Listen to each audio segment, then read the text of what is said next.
ॐ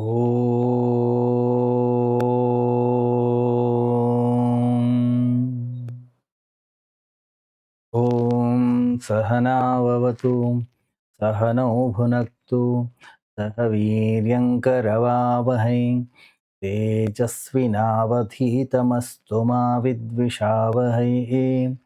ॐ शान्ति शान्ति शान्तिः।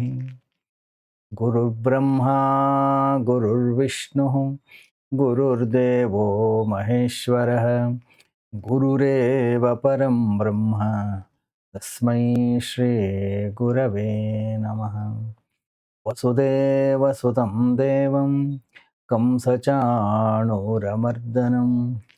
देवकी परमानन्दं कृष्णं वन्दे जगद्गुरुं। कृष्णं वन्दे जगद्गुरुम्।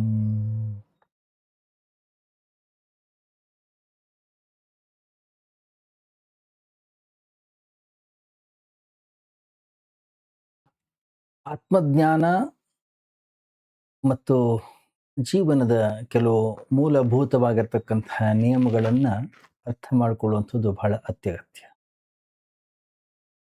ಮೊದಲನೇ ನಿಯಮ, ನಮಗೆ ಈಗಾಗಲೇ ಏನು ಸಿಕ್ಕಿದೆ ಅದನ್ನು ನಾವು ಬಹಳ ಬೇಗ ಮರೆತು ಬಿಡ್ತೇವೆ. ಆದರೆ ನಮಗೆ ಸಿಗದೇ ಇರತಕ್ಕಂಥ ವಿಷಯಗಳ ನೆನಪು ನಮಗೆ ಸದಾ ಇರುತ್ತೆ. ಭಾವಗಳು ನಮಗೆ ತಕ್ಷಣ ಅರಿವಿಗೆ ಬರ್ತವೆ. ಖಾಲಿ ಜಾಗ ಅನ್ನುವಂಥದ್ದು ಏನಿದೆ ಎದ್ದು ಕಾಣಿಸ್ತಾ ಇರುತ್ತೆ. ಒಂದು ಹಲ್ಲು ಬಿದ್ದು ಹೋದರೆ ನಾಲ್ಗೆ ಪದೇ ಪದೇ ಪದೇ ಪದೇ ಆ ಖಾಲಿ ಜಾಗಕ್ಕೆ ಹೋಗ್ತಾ ಇರುತ್ತೆ.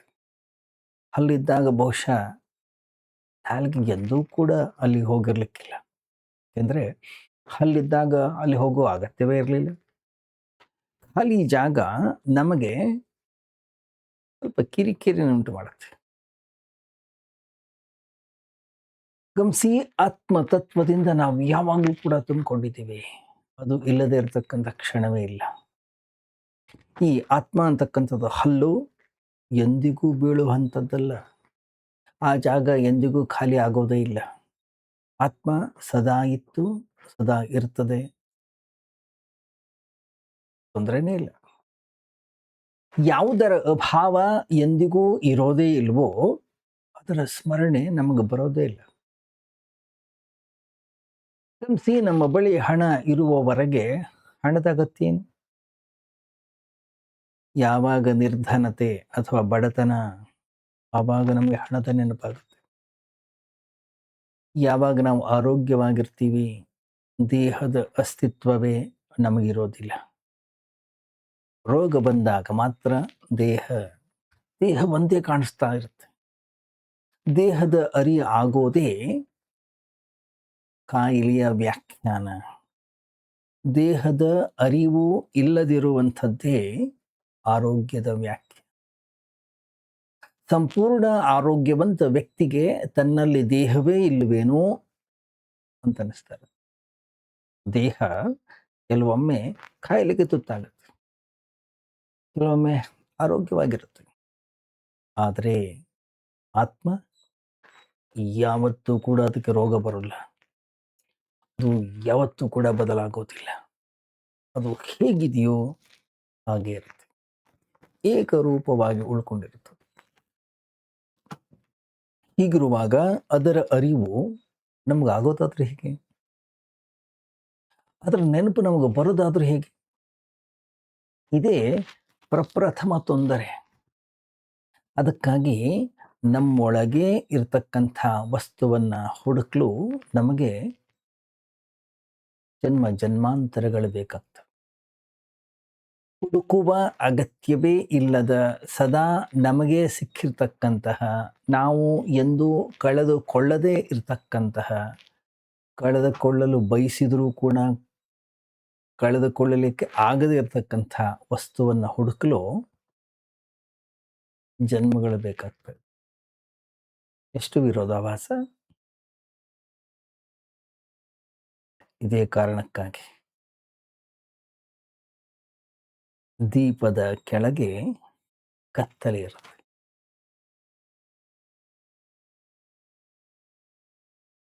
ಜೀವನ 24 ಗಂಟೆ ಸಂಘರ್ಷ.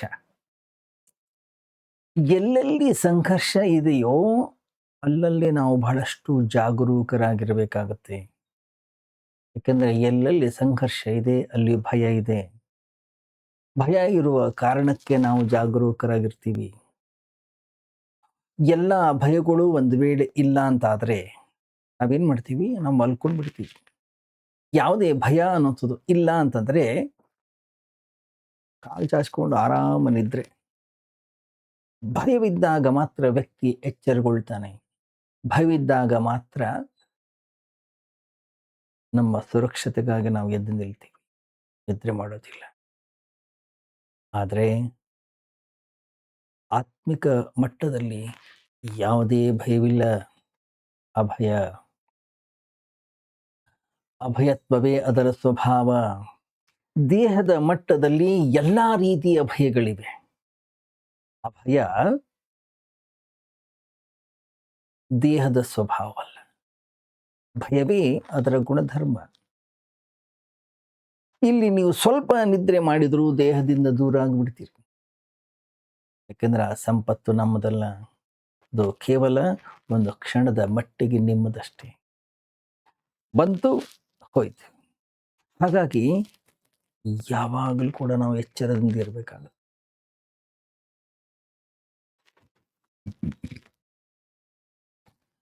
ಬಹಳಷ್ಟು ಆಸ್ತಿ ಇದೆ. ಆಸ್ತಿಯ ಒಡೆಯರು ರಾತ್ರಿ ಹಾಯಾಗಿ ನಿದ್ರೆ ಮಾಡ್ತಾರೆ. ಆದರೆ ರಾತ್ರಿ ಕಳ್ಳ ರಾತ್ರಿ ಇಡೀ ಎಚ್ಚರವಾಗಿರ್ತಾನೆ. ಒಬ್ಬ ಕಳ್ಳ ಅಪಾರವಾಗಿರ್ತಕ್ಕಂತಹ ಧನವನ್ನ ಸಂಗ್ರಹ ಮಾಡಿದ. ಆದರೆ ಅವನಿಗೆ ರಾತ್ರಿ ನಿದ್ರೆ ಬರ್ತಾ ಇರಲಿಲ್ಲ. ಆಸ್ತಿಯ ಸುತ್ತ ಗಸ್ತು ತಿರುಗುತ್ತಾ ಇತ್ತು. ಗಸ್ತು ಹೊಡಿತಿದ್ದ.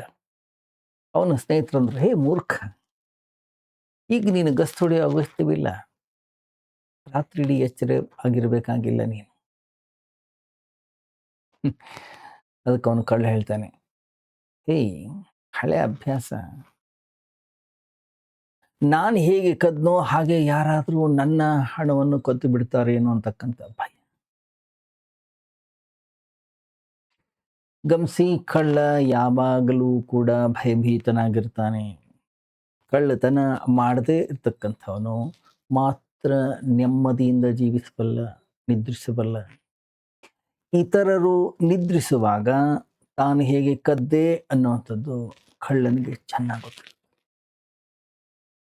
ಜನರ ನಿದ್ರೆಗೆ ಅವನ ಕಳ್ಳತನಕ್ಕೆ ದಾರಿಯಾಗಿತ್ತು. ಬಹಳ ದೊಡ್ಡೊಬ್ಬ ವಿಚಾರಕ ಚಿಂತಕನಿದ್ದ. ಅವನ ಸ್ನೇಹಿತನೊಬ್ಬ ಹೇಳ್ದ, ನನಗೊಂದು ಪುಸ್ತಕ ಓದುವ ಅಗತ್ಯವಿದೆ. ಮಾರ್ಕೆಟಲ್ಲೆಲ್ಲೂ ಕೂಡ ಸಿಗ್ತಾ ಇಲ್ಲ. ಯಾವ ಗ್ರಂಥಾಲಯಗಳಲ್ಲೂ ಕೂಡ ಇಲ್ಲ. ಆದರೆ ನನಗೆ ಗೊತ್ತು, ಅದು ನಿಮ್ಮ ಲೈಬ್ರರಿಯಲ್ಲಿದೆ. ಅವನಂದ, ಹೌದು, ನನ್ನ ಲೈಬ್ರರಿಯಲ್ಲಿದೆ, ಆದರೆ ಅದನ್ನು ನಾನು ಕೊಡೋದಿಲ್ಲ. ಏಯ್, ನೀನು ಎಷ್ಟು ಹಳೆಯ ಮಿತ್ರರು, ಒಂದು ಪುಸ್ತಕ ಕೊಡಲ್ವ ನೀನು? ಓದಿ ವಾಪಸ್ ಕೊಡ್ತೀನಿ.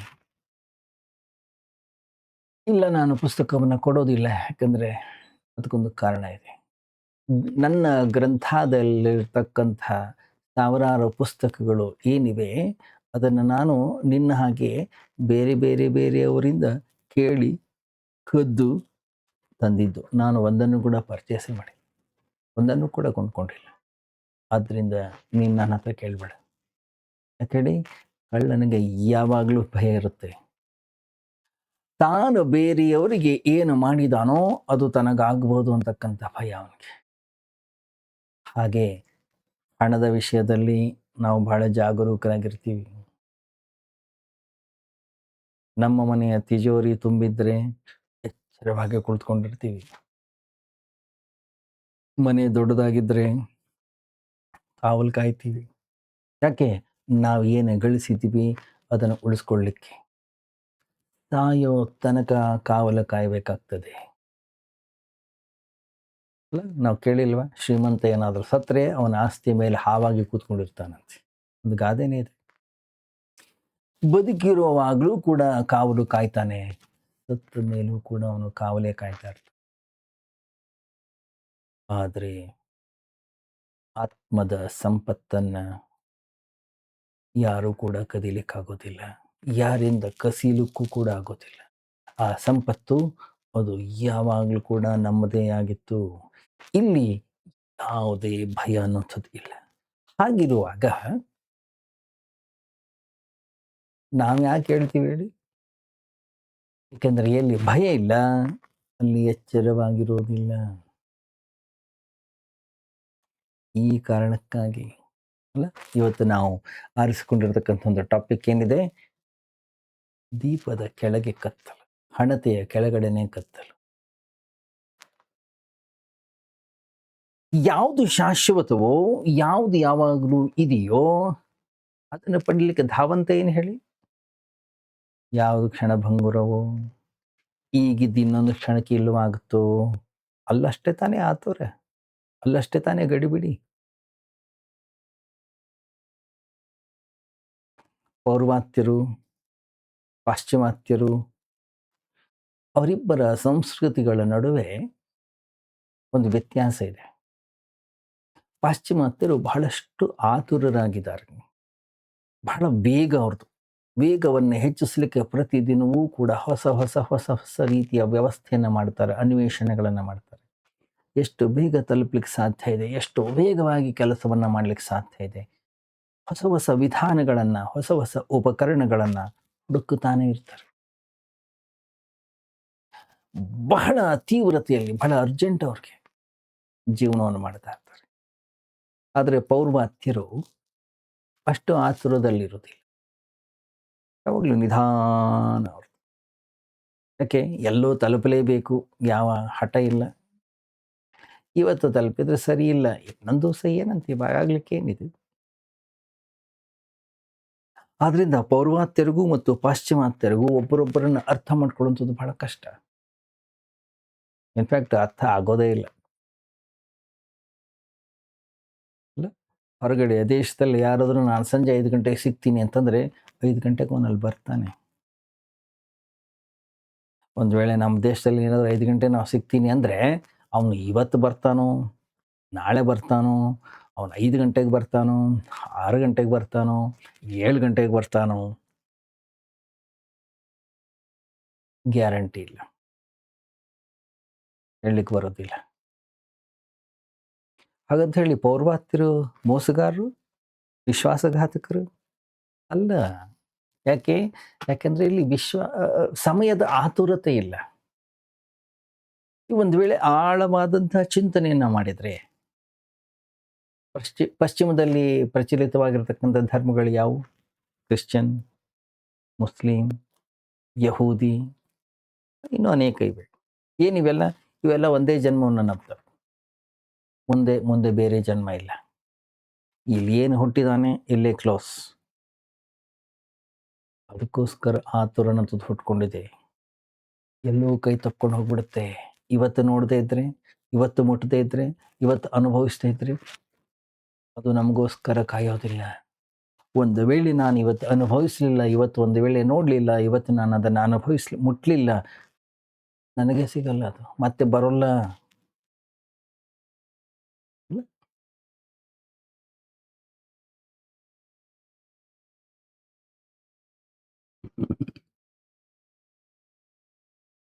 ಒಬ್ಬ ಮಾರ್ವಾಡಿ 1900ನೇ ವರ್ಷದ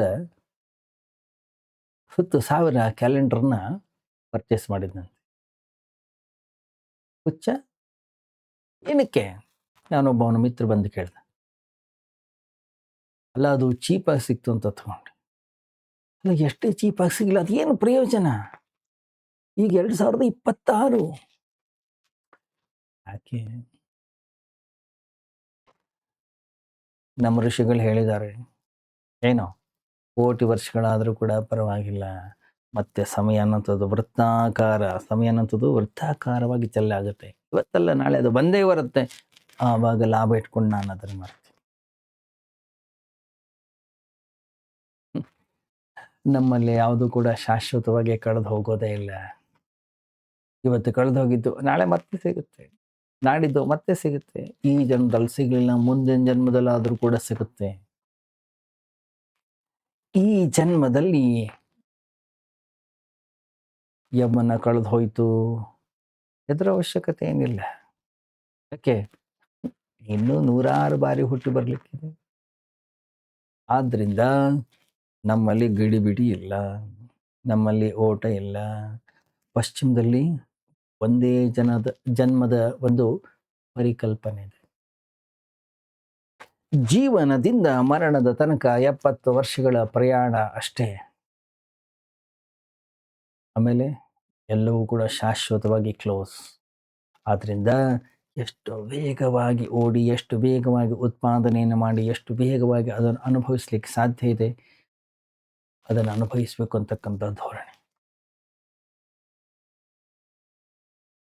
ಎಲ್ಲಿ ಸಮಯ ಅನ್ನುವಂಥದ್ದು ಕಡಿಮೆ ಇದೆಯೋ ಅಲ್ಲಿ ನಾವು ಬಹಳ ವೇಗವಾಗಿ ಓಡುತ್ತೀವಿ, ಅದನ್ನು ಹಿಡಿಯುವ ಪ್ರಯತ್ನವನ್ನು ಮಾಡ್ತೀವಿ, ಭೋಗದಲ್ಲಿ ಉತ್ಸುಕರಾಗ್ತೀವಿ. ಎಲ್ಲಿ ಸಮಯ ಅನ್ನುವಂಥದ್ದು ಶಾಶ್ವತವೋ ಅಲ್ಲಿ ಯಾವುದೇ ರೀತಿಯ ಆತುರ ನಮ್ಮಲ್ಲಿರೋದಿಲ್ಲ. ಇಂದು ನೋಡದೇ ಇದ್ರೆ ನಾಳೆ ಆಗಲಿಲ್ಲ, ನಾಡಿದ್ದು ಒಂದು ವೇಳೆ ನೋಡದೇ ಇದ್ರು ಏನು ನಷ್ಟ ಏನಿಲ್ಲ. ಯಾಕೆ? ಜನ್ಮಾಂತರದಲ್ಲಿ ನೋಡದಿದ್ರು ತೊಂದರೆ ಇಲ್ಲ. ಯಾಕೆ? ಇವತ್ತಾದರೂ ನೋಡ್ಕೊಳ್ಳೋಣ ಹಾಗೆ ಅನಿಸ್ತಾ ಇರುತ್ತೆ ನಮಗೆ. ಯಾಕೆ? ಆತ್ಮ ಶಾಶ್ವತ, ದೇಹ ಶಾಶ್ವತವಲ್ಲ. ಆದ್ರಿಂದ ದೇಹವನ್ನು ಗಟ್ಟಿಯಾಗಿ ಹಿಡ್ಕೊಂಡು ಕೂತ್ಕೊಂಡಿದ್ದೀವಿ, ಇದನ್ನು ಆರೈಕೆಯನ್ನು ಮಾಡ್ತೀವಿ, ಇದರ ಸುಖಗಳ ಬಗ್ಗೆ ನಾವು ಚಿಂತನೆಯನ್ನು ಮಾಡ್ತೀವಿ. ಇದೇ ಕಾರಣಕ್ಕೆ ಹಣತೆಯ ಕೆಳಗೆ ಕತ್ತಲೆ ಅನ್ನೋಂಥದ್ದು ಸಂಗ್ರಹವಾಗುತ್ತೆ.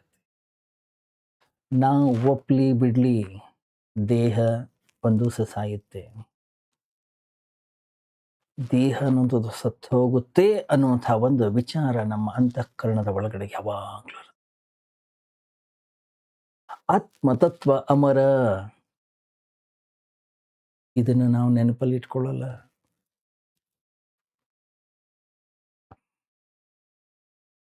ಯಾಕೆಂದ್ರೆ ಅಮರವಾಗಿರೋದನ್ನ ಮರೆಯೋದು ಸುಲಭ, ಮರಣ ಹೊಂದೋದನ್ನ ಮರೆಯೋದು ಕಷ್ಟ. ಮರಣ ಹೊಂದತಕ್ಕಂತಹ ಸಾಯ್ತಕ್ಕಂತಹ ಈ ದೇಹವನ್ನು ಅನುಭವಿಸ್ಬಿಡಿ. ಏನಿದು? ಇದು ಸ್ಟ್ರೈಟ್ ಫಾರ್ವರ್ಡ್, ನೇರವಾದಂಥ ಒಂದು ಗಣಿತ. ಆತ್ಮ ಅಮೃತ, ಶಾಶ್ವತ, ಅದು ಕಳೆದು ಹೋಗ್ತಕ್ಕಂಥ ಸಂಪತ್ತು ಅಲ್ಲವೇ ಅಲ್ಲ. ಅಲ್ಲಿ ಯಾವ ರೋಗ ಬರೋಲ್ಲ. ಈ ಎಲ್ಲ ಕಾರಣಗಳಿಂದಾಗಿ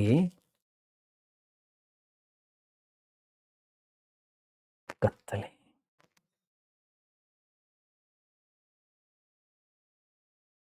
ಕೃಷ್ಣ ಎಷ್ಟೇ ತಿಳಿಸಿ ಹೇಳಿದ್ರು ಅರ್ಥ ಆಗಲ್ಲ, ಕೇಳಿಸ್ಕೊಳ್ಳಲ್ಲ ನಾವು. ಮತ್ತೆ ಇನ್ನು ಸಂಸಾರದಲ್ಲೇ ಮುಳುಗ್ತೀವಿ. ದೊಡ್ಡ ದೊಡ್ಡ ಸಂತ ಮಹಾಂತರು, ದೊಡ್ಡ ದೊಡ್ಡ ಋಷಿ ಮುನಿಗಳು ಎಷ್ಟೇ ತಿಳಿಸಿ ಹೇಳಿದ್ರು ಕೂಡ ನಾವು ಅಧ್ಯಾತ್ಮದ ಕಡೆಗೆ ಬರೋದಿಲ್ಲ. ಯಾಕೆ? ಶರೀರ ಸಾಯ್ತದೆ, ಆತ್ಮ ಶಾಶ್ವತ. ದೇಹದ ಬಗ್ಗೆ ನಮಗೆ ಯಾರೂ ಕೂಡ ಬೋಧನೆಯನ್ನ ಮಾಡಿಲ್ಲ. ಕೂಡ ಎಲ್ಲರೂ ಅದರ ಪಾಲನೆ, ಅದರ ಪೋಷಣೆ, ಅದರ ಭೋಗದ ಕಡೆಗೆ ಲಕ್ಷ್ಯವನ್ನು ವಹಿಸ್ತೀವಿ. ಯಾರು ಏನು ತಿಳಿಸ್ಕೊಟ್ಟಿಲ್ಲ ನಮಗೆ ಗೊತ್ತಿದೆ. ಯಾಕೆ? ನನ್ನ ಅಂತಃಕರಣದ ಶಕ್ತಿ ಒಳಗಿಂದ ಹೊರಗಡೆ ಹರಿತಾ ಇದೆ. ಆತ್ಮ ಅಥವಾ ಪರಮಾತ್ಮ ಮೋಕ್ಷದ ಮಾರ್ಗವನ್ನು ಬಿಟ್ಟು ಹಣ, ಪದವಿ, ಐಶ್ವರ್ಯ, ಸಂಪತ್ತು, ಅಧಿಕಾರ ಈ ಕಡೆ ಯಾಕೆ ಹೋಗ್ತಾ ಇದೆ?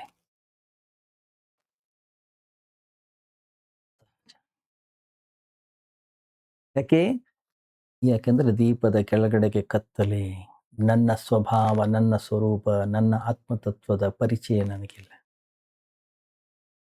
ಎಲ್ಲಿ ತನಕ ನನ್ನನ್ನು ನಾವು ಶರೀರ ಅಂತ ನಾವು ತಿಳ್ಕೊಳ್ತೀವೋ ಅಲ್ಲಿ ತನಕವೂ ಕೂಡ ಈ ಕತ್ತಲೆ ಇದ್ದೇ ಇರುತ್ತೆ.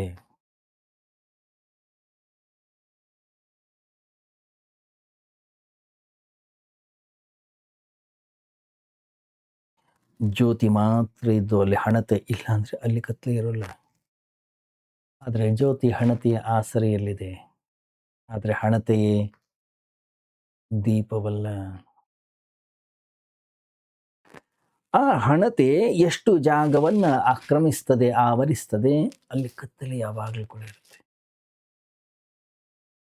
ಗಮನಿಸಿ ನೀವು, ದೀಪ ಅಥವಾ ಹಣತೆ ಎಲ್ಲವನ್ನು ಬೆಳಗಿಸ್ತದೆ, ಆದರೆ ತಾನು ಕತ್ತಲೆ. ಗಮನಿಸಿ, ನಾವು ಪ್ರಪಂಚದ ಪ್ರತಿಯೊಂದನ್ನು ಕೂಡ ನೋಡ್ತೀವಿ, ನಮ್ಮನ್ನೇ ನಾವು ನೋಡ್ಕೊಳ್ಳೋದಿಲ್ಲ. ಎಲ್ಲರನ್ನೂ ಕೂಡ ಅರ್ಥ ಮಾಡಿಕೊಳ್ಳುವ ಪ್ರಯತ್ನವನ್ನು ಮಾಡ್ತೀವಿ. ಅರ್ಥವಾಗದೆ ಉಳಿತಕ್ಕಂಥದ್ದು ನಾನು ಮಾತ್ರ. ಎಲ್ಲರಿಗೂ ಕೂಡ ನಾವು ಸಹಾಯವನ್ನು ಮಾಡ್ತೀವಿ, ನಮ್ಮೊಳಗಡೆ ನಾವು ಅಸಹಾಯಕವಾಗಿರ್ತೀವಿ. ಸುತ್ತಲೂ ಕೂಡ ಒಂದು ಸಂಪತ್ತಿನ ರಾಶಿಯನ್ನೇ ಹಾಕಿಕೊಳ್ತೀವಿ ನಾವು, ಆದರೆ ಒಳಗಡೆಗೆ ಶೂನ್ಯತೆ, ಬಡತನ ಉಳ್ಕೊಂಡ್ಬಿಡುತ್ತೆ. ಈ ಜ್ಯೋತಿ ದೇಹದ ಆಸರೆಯಲ್ಲಿರೋ ತನಕವೂ ಕೂಡ ನಾನು ದೇಹ,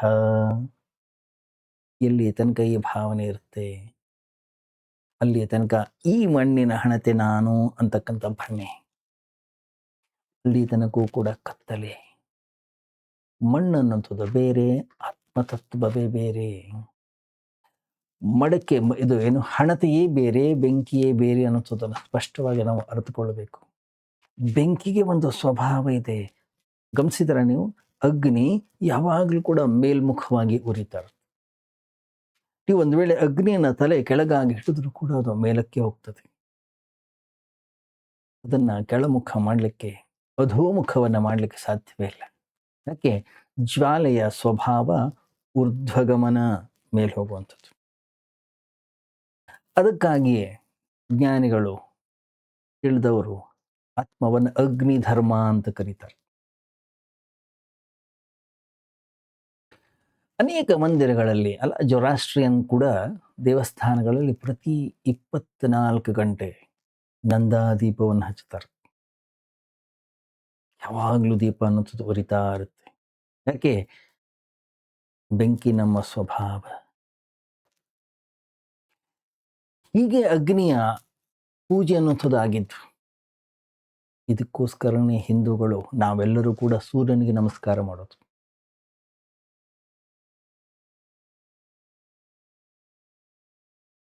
ಗಮನಿಸಿ ನೀವು, ಜೈನರು ಕೂಡ ಅಷ್ಟೇ ದೀಪಾವಳಿಯನ್ನು ಮಾಡ್ತಾರೆ.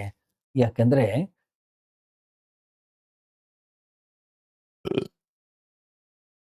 ಈ ಆ ಮಹಾವೀರನಿಗೆ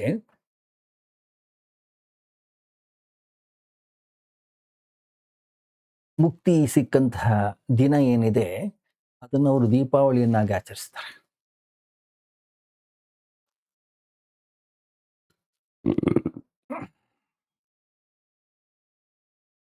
ಅವರ ಜ್ಯೋತಿ ಹಣತೆಯಿಂದ ಮುಕ್ತವಾದಂಥ ಆ ದಿನವನ್ನ ಕೋಟಿ ಕೋಟಿ ದೀಪಗಳನ್ನು ಬೆಳಗಿಸ್ತಾರೆ. ಹಿಂದೂಗಳಿಗಿಂತ ಜೈನರ ಒಂದು ದೀಪಾವಳಿ ಬಹಳ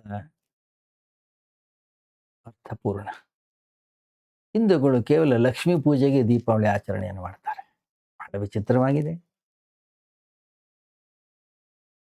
ಮೇಲಿರ್ತಕ್ಕಂತಹ ಸ್ವಭಾವದ ಅಗ್ನಿಯನ್ನ ನಾವು ಕೆಳಗಿಳಿಸ್ತಕ್ಕಂತಹ ಆಸ್ತಿ, ಐಶ್ವರ್ಯ, ಸಂಪತ್ತಿನ ಪೂಜೆಗೆ ಬಳಸ್ತಾ ಇದ್ದೀವಿ.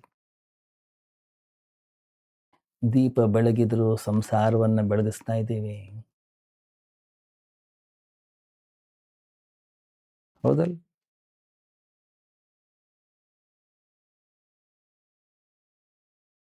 ಅಮಾವಾಸ್ಯೆಯ ಕತ್ತಲೆಯ ರಾತ್ರಿಯನ್ನ ದೀಪದ ಮೂಲಕ ನಾವು ಬೆಳಗಿಸಬೇಕು ಅಲ್ಲ? ಅದಕ್ಕೆ ಗಮನಿಸಿದ್ರೆ ಗುರು ಪೂರ್ಣಿಮಾ ಅಂತ ಕರಿತೀವಿ, ಬುದ್ಧ ಪೂರ್ಣಿಮಾ ಅಂತ ಹೇಳಿ ಕರಿತೀವಿ. ಆದರೆ ವಿಚಿತ್ರ, ಮಹಾವೀರ ಮಾತ್ರ ಆಯ್ಕೆ ಮಾಡಿಕೊಂಡಿದ್ದು ಅಮಾವಾಸ್ಯೆಯನ್ನು. ಎಲ್ಲ ಕಡೆಗೂ ಕತ್ತಲೆ ಇದ್ದಾಗ ಮಹಾವೀರನ ಅವಶ್ಯಕತೆ ಇತ್ತು. ಅವನೇ ಎಲ್ಲರಿಗೂ ಕೂಡ ಬೆಳಕಾಗಿದ್ದ.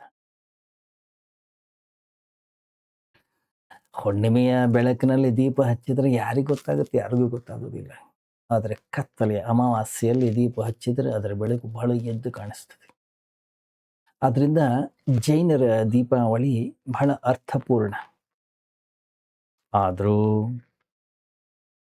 ಯಾರೇ ಜೈನರು ಇದನ್ನು ಆ ರೀತಿಯಲ್ಲಿ ಆಚರಣೆ ಮಾಡೋದಿಲ್ಲ. ಅವರು ಕೂಡ ಅಷ್ಟೇ ಎಲ್ಲ ಹಿಂದೂಗಳ ಹಾಗೆ ಲಕ್ಷ್ಮೀ ಪೂಜೆನೇ ಮಾಡ್ತಾರೆ. ಯಾಕೆ? ನಮ್ಮ ಮನಸ್ಸು ಭೌತಿಕತೆಯ ಕಡೆಗೇನೆ ಹೆಚ್ಚು ಕರ್ಕೊಂಡು ಹೋಗೋದು. ನನ್ನ ಅಂತಃಕರಣದ ಚೇತನ ಹೊರಗಡೆಯ ಪ್ರಪಂಚವನ್ನ, ಹೊರಗಡೆಯ ಭೋಗಗಳನ್ನ, ಹೊರಗಡೆಯ ವಿಷಯಗಳನ್ನ ನೋಡುತ್ತೆ. ಮಗು ಹುಟ್ಟಿದಾಗ ಹೊರಗಡೆಯ ಜಗತ್ತನ್ನ ನೋಡೋದೇನಿದೆ ಬಹಳ ಸಹಜ, ಬಹಳ ಸ್ವಾಭಾವಿಕ. ಕಣ್ಣು ತೆರೆದ ತಕ್ಷಣ ಹೊರಗಡೆಯ ಜಗತ್ತು ಕಾಣಿಸ್ತದೆ. ಕಿವಿ ಶಬ್ದ ಅನ್ನೋದು ಹೊರಗಡೆದು ಕೇಳಿಸ್ತದೆ. ಕೈ ಚಾಚಿ ತಾಯಿಯನ್ನ ಸ್ಪರ್ಶ ಮಾಡುತ್ತೆ. ಹೀಗೆ ಹೊರಗಡೆಯ ಯಾತ್ರೆ ಹುಟ್ಟಿದಾಗಿನಿಂದಲೂ ಕೂಡ ಆರಂಭವಾಗುತ್ತೆ. ಮಗು ಹಸಿವಾದಾಗ ಅಳುತ್ತದೆ. ಹಸಿವನ್ನ ಒಳಗಡೆಯಿಂದ ನೀಗಿಸ್ಲಿಕ್ಕೆ ಸಾಧ್ಯ ಇಲ್ಲ, ಹೊರಗಡೆಯಿಂದಲೇ ನೀಗಿಸ್ಬೇಕು ಅದನ್ನ. ಬಾಯಾರಿಕೆ ಆದಾಗ ನೀರು ಹೊರಗಿಂದಲೇ ಕೊಡಬೇಕು. ಹೀಗೆ ಕ್ರಮೇಣ ಮಗು ಹೊರಗಡೆಯ ಪ್ರಪಂಚದಲ್ಲೇ ಮುಳುಗೋಗ್ಬಿಡುತ್ತೆ.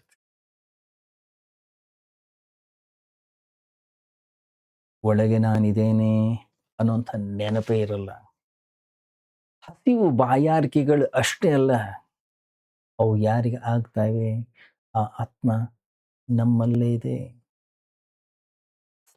ಪ್ರಪಂಚವನ್ನ ಸ್ಪರ್ಶಿಸ್ತಕ್ಕಂಥ ಕೈ ಮಾತ್ರ ಅಲ್ಲ, ಆ ಕೈಯನ್ನ ಆಡಿಸ್ತಕ್ಕಂಥ ಶಕ್ತಿ ನಮ್ಮ ಒಳಗಡೆಗೆ ಇದೆ ಅನ್ನುವಂಥದ್ದನ್ನು ನಾವು ಮರೆತು ಬಿಡ್ತೀವಿ. ಹೊರಗಡೆಯ ಗದ್ದಲ,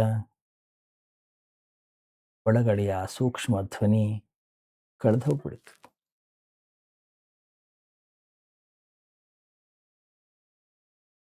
ಸಂತೆಯಲ್ಲಿ ಯಾರೋ ಒಬ್ಬ ಹಾಡು ಹೇಳ್ಕೊಂಡು ಹೋಗ್ತಾ ಇದ್ದ. ಇಬ್ರು ಹೋಗ್ತಾ ಇದ್ರು. ಒಬ್ಬ ಫಕೀರ್ ಹೇಳ್ದ, ಕೇಳಿಸ್ತಾ? ಏನು? ಅದೇ ಅಲ್ಲಿ ಭಜನೆ ಹಾಕಿದ್ದಾರೆ. ಎಲ್ಲಿ ಭಜನೆ? ಈ ಸಂತೆ, ಈ ಗಲಾಟೆ ಒಳಗಡೆ ಎಲ್ಲಿ ಕೇಳುತ್ತೆ? ಎಲ್ಲ ಕೇಳೋದಿಲ್ಲ. ಈ ಜನರ ಕೂಗಾಟ, ಈ ತರಕಾರಿ, ಈ ಹಣ್ಣು, ಈ ಹಂಪಲು.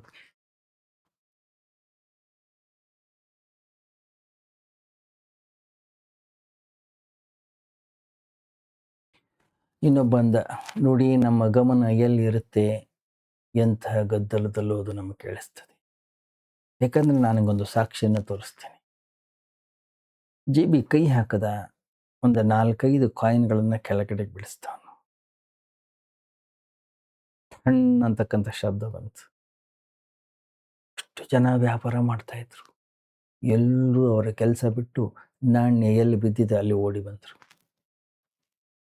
ಎಲ್ಲರ ಗಮನ ರೂಪಾಯಿಯ ಮೇಲಿತ್ತು. ದೇವಸ್ಥಾನದಲ್ಲಿ ಹಾಕಿರ್ತಕ್ಕಂಥ ಭಜನೆ ಕೇಳಿಸ್ತಿಲ್ಲ. ಸಣ್ಣ ನಾಣ್ಯದ ಶಬ್ದ. ಯಾಕೆ ಹೇಳಿ? ನಮ್ಮ ಗಮನ ಎಲ್ಲಿದೆ ಅದನ್ನೇ ನಾವು ನೋಡ್ತೀವಿ. ಒಬ್ಬ ಪ್ರಸಿದ್ಧ ಚಿತ್ರಕಾರ ಕಲಾ ಸಭೆಯಲ್ಲಿ ಭಾಷಣವನ್ನು ಮಾಡ್ತಾ ಇದ್ದ. ಚಿತ್ರಕಲೆಯ ಅತ್ಯಂತ ಸೂಕ್ಷ್ಮ ವಿಚಾರಗಳನ್ನು ವಿವರಿಸ್ತಾ ಇದ್ದ. ಅವನ ಭಾಷಣ ಮುಗೀತು. ಅನಂತರ ಯಾರಾದರೂ ಪ್ರಶ್ನೆ ಇದ್ರೆ ಪ್ರಶ್ನೆಯನ್ನ ಕೇಳ್ಬೋದು ಅಂತ. ಒಬ್ಬ ವಯಸ್ಸಾದಂಥ ವೃದ್ಧೆ ಎದ್ದು ನಿಂತು ಹೇಳಿದ್ಲು, ಈ ಸಭಾಂಗಣದಲ್ಲಿರ್ತಕ್ಕಂಥ ಈ ಒಂದು ನೆಲ ಏನಿದೆ, ಇದು ಪಾಲಿಶ್ ಆಗ ಹಾಗೆ, ಇದು ಅಷ್ಟು ಚೆನ್ನಾಗಿ ಹೊಳೆಯಾಗಿ ಮಾಡಿದಿರಲ್ಲ, ಏನು ಪಾಲಿಶ್ ಮಾಡಿದ್ದೀರಿ, ಏನು ಹಾಕಿದ್ದೀರಿ? ಇಷ್ಟೊತ್ತಿನ ತನಕ ಅವನು ಏನು ಭಕ್ತಿ ಶ್ರದ್ಧೆಯಿಂದ ಇಷ್ಟೊತ್ತಿನ ತನಕ ಏನು ದೀರ್ಘವಾದ ಕಥೆಯನ್ನು ಹೇಳಿದ್ದ ಎಲ್ಲ ವ್ಯರ್ಥ ಆಗೋಯ್ತು. ಯಾಕೆ ಹೇಳಿ? ಅವನು ಏನು ಹೇಳ್ತಿದ್ದಾನೆ ಅದ್ರ ಕಡೆಗೆ ಲಕ್ಷ್ಯವೇ ಇಲ್ಲ. ನಮಗೇನಿದೆ ಅದ್ರ ಕಡೆಗೆ ಲಕ್ಷ್ಯ, ನಮಗೆ ಯಾವ್ದ್ರಲ್ಲಿ ಆಸಕ್ತಿ ಇದೆ ಆ ಕಡೆಗೆ ಲಕ್ಷ್ಯ.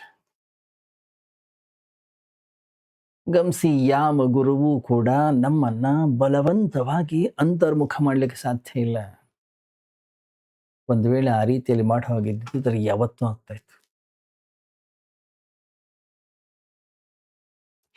ಹೊರಗಡೆಯ ಜಗತ್ತಿನ ಪ್ರತಿ ಎಲ್ಲಿ ತನಕ ನನಗೆ ಜಿಗುಪ್ಸೆ ಅನ್ನೋಂಥದ್ದು ಬರೋದಿಲ್ಲ, ಅಲ್ಲಿ ತನಕವೂ ಕೂಡ ನಾವು ಅಂತರ್ಮುಖಿ ಆಗ್ಲಿಕ್ಕೆ ಸಾಧ್ಯ ಇಲ್ಲ. ಏನ ಎಷ್ಟೋ ಜನ ಹೇಳ್ತಾರೆ, ಸ್ವಾಮೀಜಿ ಈ ಜಪ ಮಾಡೋದು ಕಷ್ಟ, ಧ್ಯಾನ ಮಾಡೋದು ಕಷ್ಟ. ಯಾವುದೂ ಕಷ್ಟ ಇಲ್ಲ. ಹೊರಗಡೆಯ ವಾಸನೆ ಇನ್ನೂ ಸತ್ತಿಲ್ಲ. ಅದಕ್ಕೆ ಈ ಹೊರಗಡೆಯ ಸಮಾಜದ ಏನು ಒಂದು ಆಸೆ ಅಂತಕ್ಕಂಥ ಒಂದು ಚೌಕಟ್ಟಿದೆ, ಇದು ಪೂರ್ಣ ಆಗೋದೇ ಇಲ್ಲ, ಇದು ಸಾಯೋದು ಇಲ್ಲ.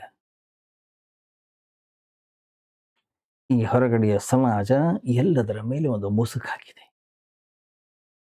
ಬಾಗಿಲುಗಳ ಮೇಲ್ಗಡೆ ಬರೆದಿದೆ, ಏನು, ಒಳಗ ನೋಡಬೇಡಿ. ಆದ್ರಿಂದ ವ್ಯಕ್ತಿಯ ಅಂತಃಕರಣದಲ್ಲಿ ಕುತೂಹಲ ಹೆಚ್ಚು, ಜಿಗುಪ್ಸೆ ಬರೋದಿಲ್ಲ. ಗೌತಮ ಬುದ್ಧನಿಗೆ ಹೇಗೆ ಜಿಗುಪ್ಸೆ ಬಂತು ಹೇಳಿ, ಹೇಗೆ ವೈರಾಗ್ಯ ಬಂತು? ಐಶ್ವರ್ಯ ಇತ್ತು, ಸಂಪತ್ತಿತ್ತು, ಎಲ್ಲ ಸುಂದರವಾದಂತಹ ಸ್ತ್ರೀಯರಿದ್ರು, ಎಲ್ಲ ಸುಖಗಳನ್ನು ಅವನ ಮುಂದೆನೆ ತಂದಿಟ್ಟಿದ್ದ. ಒಬ್ಬ ರೋಗಿ, ಒಬ್ಬ ವೃದ್ಧ, ಒಂದು ಶವ, ಯಾವುದೂ ಕೂಡ ದರ್ಶನ ಆಗದ ಹಾಗೆ ನೋಡ್ಕೊಂಡಿದ್ದ. ಎಲ್ಲವೂ ಕೂಡ ಅತಿಯಾಗಿ ಸಿಕ್ಕಿದ್ರಿಂದ ಬುದ್ಧನಿಗೆ ಪ್ರಪಂಚದ ಬಗ್ಗೆ ಬಹಳ ಬೇಗ ಜಿಗುಪ್ಸೆ. ನಮ್ಗೇಕೆ ಜಿಗುಪ್ಸೆ ಬಂದಿಲ್ಲ? ಪ್ರಪಂಚದ ಸುಖ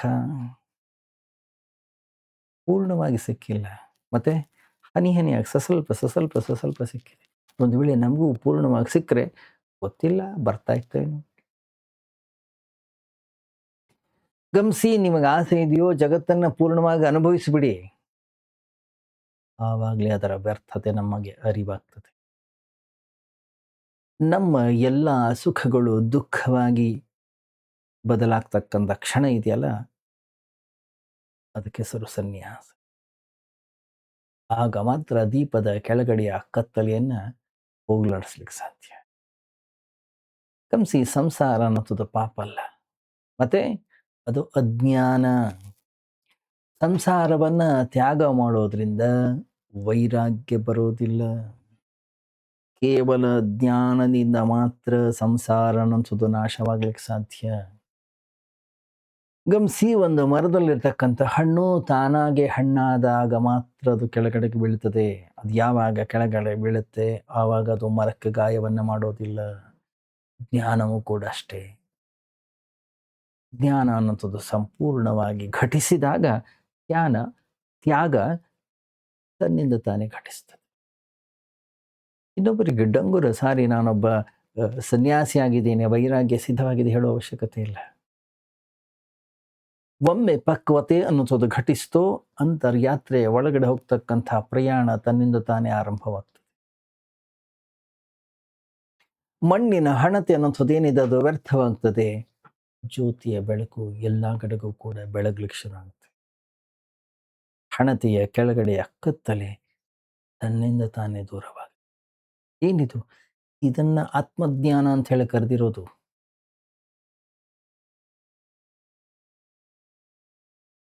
ಪಾಶ್ಚಾತ್ಯ ಸಾಹಿತಿ ಹೇಳಿದ್ದ ಒಬ್ಬ ನೀತ್ಸೆ ಅಂತ ಹೇಳಿ, ಪರಿಪಕ್ವ ಆಗೋದೇ ಜೀವನ. ಎಲ್ಲವೂ ಕೂಡ ಪರಿಪಕ್ವ ಆಗುವಂಥದ್ದೇ. ಅದರಿಂದ ಸಮಯವನ್ನು ವ್ಯರ್ಥ ಮಾಡಬೇಡಿ, ಪಕ್ವತೆಯ ಕಡೆಗೆ ನಿಮ್ಮ ಜೀವನವನ್ನು ಸಾಗಿಸಿ.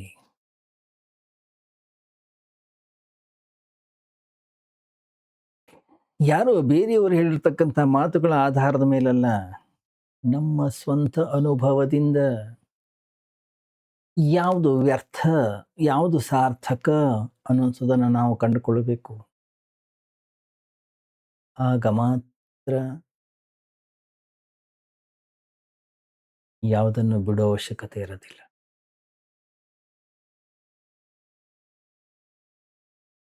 ಒಮ್ಮೆ ವಿವೇಕ ಅನ್ನೋದು ಜಾಗೃತವಾಯಿತು, ಯಾವುದು ದೂರವಾಯಿತು ನಮ್ಗೆ ಗೊತ್ತಾಗೋದಿಲ್ಲ. ಯಾಕೆ? ವ್ಯರ್ಥವಾಗಿರುವಂಥದ್ದು ತನ್ನಿಂದ ತಾನೇ ಕಳಚಿ ಹೋಗ್ತದೆ.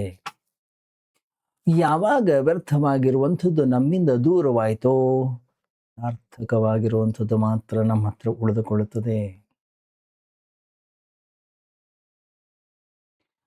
ಸಹಜವಾಗಿ ನಮ್ಮಲ್ಲಿ ವಿಕಾಸ ಅನ್ನೋದು ಘಟಿಸ್ಲಿಕ್ಕೆ ಶುರು ಆಗ್ತದೆ.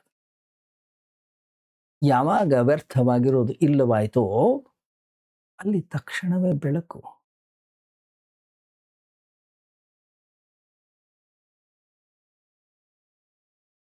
ಮನುಷ್ಯನ ಒಂದು ದೊಡ್ಡ ಸಮಸ್ಯೆ ಏನಂತಂದ್ರೆ, ತನ್ನ ಬಗ್ಗೆ ಇರತಕ್ಕಂಥ ಅಜ್ಞಾನ. ದೀಪದ ಕೆಳಗಡೆ ಹೇಗೆ ಸ್ವಾಮಿ ಕತ್ತೆ ಇರ್ಲಿಕ್ಕೆ ಸಾಧ್ಯ? ಏ, ನಾವು ನಮ್ಮ ಅಜ್ಞಾನದಲ್ಲಿದ್ದೇವೆ. ನಾವು ಕತ್ತಲೆಯಲ್ಲಿದ್ದೇವೆ. ನನ್ನನ್ನು ನಾವು ಅರಿತುಕೊಂಡಿಲ್ಲ. ಹಾಗಿರುವಾಗ ಇಡೀ ಜೀವನವೇ, ಇಡೀ ಸಂಸಾರವೇ ತಪ್ಪು ದಾರಿಯಲ್ಲಿ ಸಾಗಿದರೆ ಆಶ್ಚರ್ಯ ಪಡೋದೇನಿದೆ? ಗಮನಿಸಿ, ನಮ್ಮ ತಪ್ಪು ಕೆಲಸಗಳನ್ನು ನಾವು ಸರಿ ಮಾಡುವ ಪ್ರಯತ್ನದಲ್ಲಿದ್ದೇವೆ. ಆದರೆ ಆ ತಪ್ಪು ಕೆಲಸಗಳು ನಮ್ಮಿಂದಲೇ ಹುಟ್ಟುತ್ತಾ ಇವೆ. ಇದನ್ನು ಯಾರೂ ಕೂಡ ಗಮನಿಸೋದೇ ಇಲ್ಲ.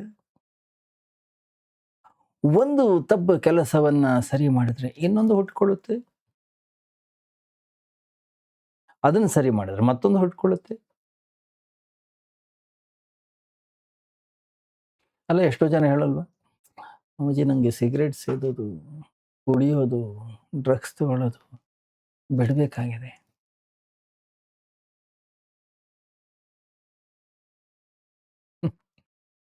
ನಿನಗೆ ಸಿಗರೇಟ್ ಸೇದೋದನ್ನೇ ಬಿಡಿಸಿದ್ರೆ, ನಿನಗೆ ಕುಡಿಯೋದನ್ನೇ ಬಿಡಿಸಿದ್ರೆ, ಅದಕ್ಕೆ ಇನ್ನೊಂದು ಪರ್ಯಾಯವನ್ನು ನೀನು ಹುಡ್ಕೊಳ್ತೀಯ. ಸಿಗರೇಟ್ ಸೇದೋದು ಬಿಟ್ರೆ ತಂಬಾಕು ತಿನ್ಲಿಕ್ಕೆ ಶುರು ಮಾಡ್ತಿ, ಇಲ್ಲ ನಶ್ಯವನ್ನು ಹಾಕ್ಲಿಕ್ಕೆ ಶುರು ಮಾಡ್ತಿ. ಏನಾದರೂ ಒಂದು ಹುಡುಕ್ತಾನೆ ಇರ್ತೀವಿ ಪರ್ಯಾಯವಾಗಿ. ಇಲ್ಲಿ ಪ್ರಶ್ನೆ ಇರೋದು ಸಿಗರೇಟ್ ಕುಡಿಯೋದಲ್ಲ, ಹೆಂಡವನ್ನು ಕುಡಿಯೋದಲ್ಲ.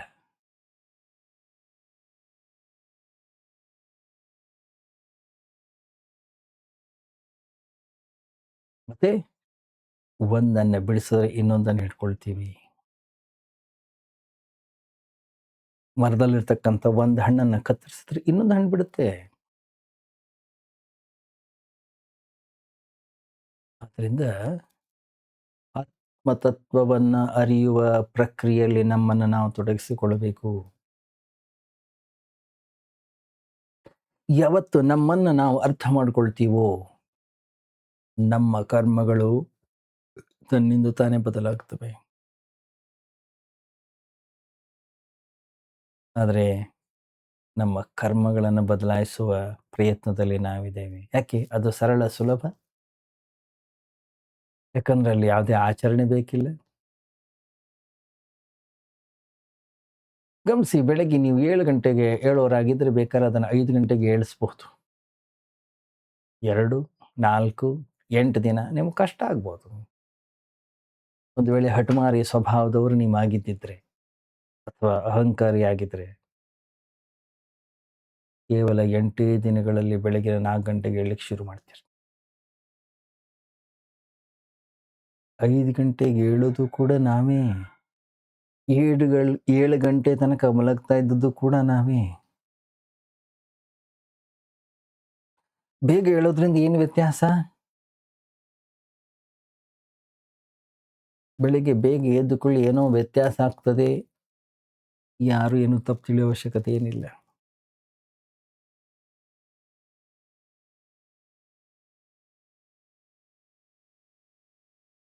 ಅಲ್ಲ, ಒಬ್ಬ ಯುವಕ ಹೇಳ್ತಾ ಇದ್ದ, ಇನ್ನೊಂದು ಹುಡುಗಿಯನ್ನು ಪ್ರೀತಿಸ್ತಾ ಇದ್ದ.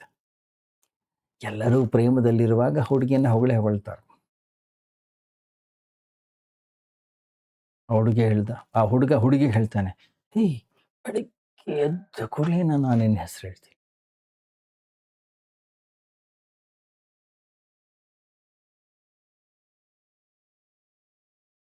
ಅದೆಲ್ಲ ಸರಿ ಕಣೋ, ನಿನ್ ತಮ್ಮ ಕೂಡ ನನ್ನ ಹೆಸರು ಹೇಳ್ತಾನಲ್ಲ. ನಂದ, ನಾನು ಅವನಿಗಿಂತ ಬೇಗ ಹೇಳ್ತೀನಿ.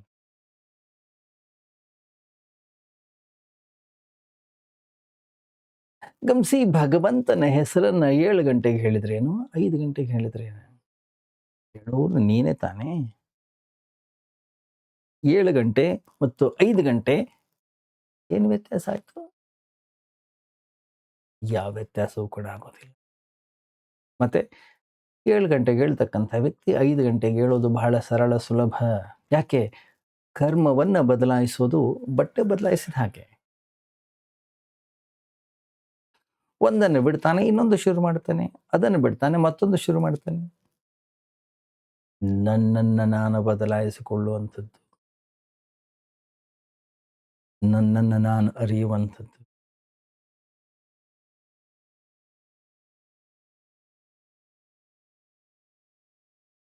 ದೀಪದ ಕೆಳಗಡೆ ಇರ್ತಕ್ಕಂಥ ಕತ್ತಲೆ ದೂರವಾಗಬೇಕು.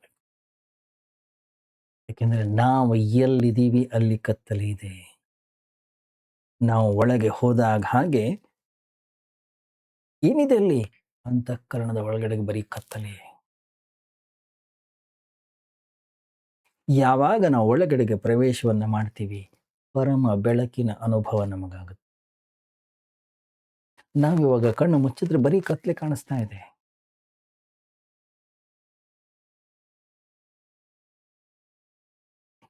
ವೇದ ಇರ್ಬೋದು, ಉಪನಿಷತ್ತು ಇರ್ಬೋದು, ಅನೇಕ ಶಾಸ್ತ್ರ ಗ್ರಂಥಗಳಿರ್ಬೋದು, ಎಲ್ಲವೂ ಕೂಡ ಹೇಳ್ತಾ ಇರೋದು ಒಂದೇ. ಅಂತರ್ಮುಖಿ ಆಗು. ಒಳಗಡೆಗೆ ಅನಂತವಾಗಿರ್ತಕ್ಕಂಥ ಒಂದು ಬೆಳಕಿದೆ. ನಾವು ಅದನ್ನು ಒಪ್ಕೊಳ್ತೀವಿ. ಆದರೆ ಕಣ್ಣು ಮುಚ್ಚಿದ ಕೂಡಲೇ ನಮಗೆ ಕತ್ತಲೇನೆ ಕಾಣಿಸ್ತಾ ಇದೆ. ಏನು ವಿಷಯ ಇದು? ಹಾಗಾದ್ರೆ ಮಹಾತ್ಮರೆಲ್ಲ ಏನಾದರೂ ಒಂದು ಭ್ರಮೆಯಲ್ಲಿದ್ದರೆ,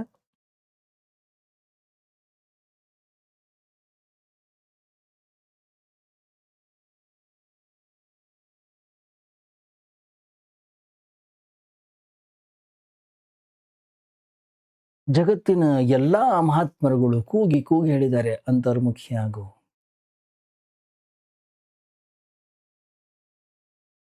ಸ್ವಲ್ಪ ವಿಚಾರವನ್ನು ಮಾಡಿ ನೋಡಿ.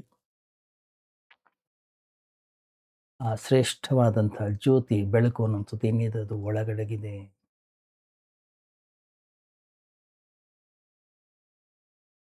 ನಮ್ಮ ನಿಜವಾದ ಬೆಳಕು ಹೊರಗಡೆಯ ಜಗತ್ತಿನ ಕಡೆಗೆ ಹರಿತಾ ಇದೆ.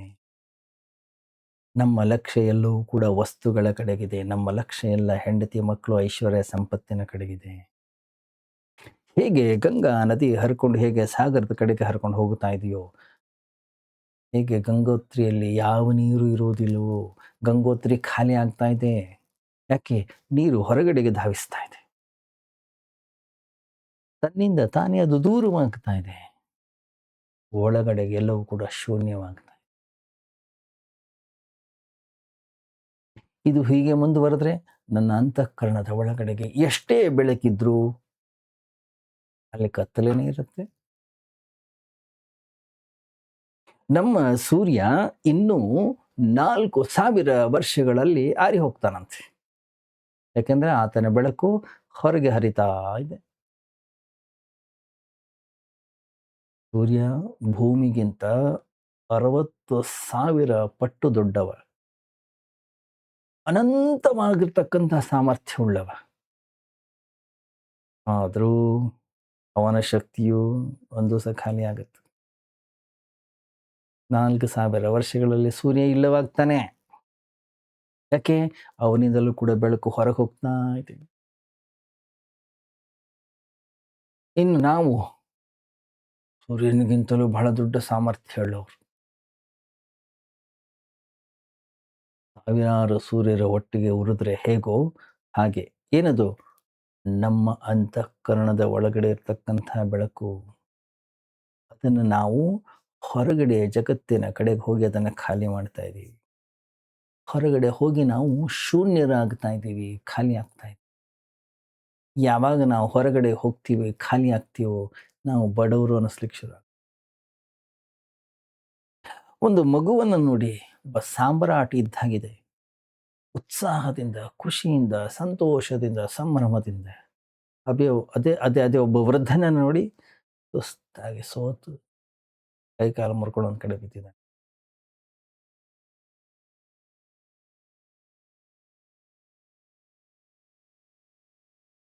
ನದಿ ಒಂದು ಬೆಳಿಗ್ಗೆ ಬೇಗ ಎತ್ತಂತೆ ಉದಯಿಸ್ತಾ ಇರ್ತಕ್ಕಂತಹ ಸೂರ್ಯನ ಬೆಳಕಲ್ಲಿ ಅದು ತನ್ನ ನೆರಳನ್ನು ನೋಡ್ತು. ನರಿ ಸೂರ್ಯನ ಬೆಳಕಲ್ಲಿ ತನ್ನ ನೆರಳನ್ನು ನೋಡಿದ ಕೂಡಲೇ ನರಿಗೆ ಅನಿಸ್ತು, ಒಂಟೆಗಿಂತ ದೊಡ್ಡವ, ಅದರಿಂದ ನಾನು ಒಂಟೆಯಷ್ಟು ಆಹಾರ ತಿನ್ಬೇಕು. ನನ್ನ ಹೊಟ್ಟೆ ತುಂಬಬೇಕಂದ್ರೆ ಇವತ್ತು ಒಂಟೆನೇ ಬೇಕು. ನರಿಗೆ ಒಂಟೆ ಎಲ್ಲಿ ಸಿಗ್ಬೇಕು ಹೇಳಿ?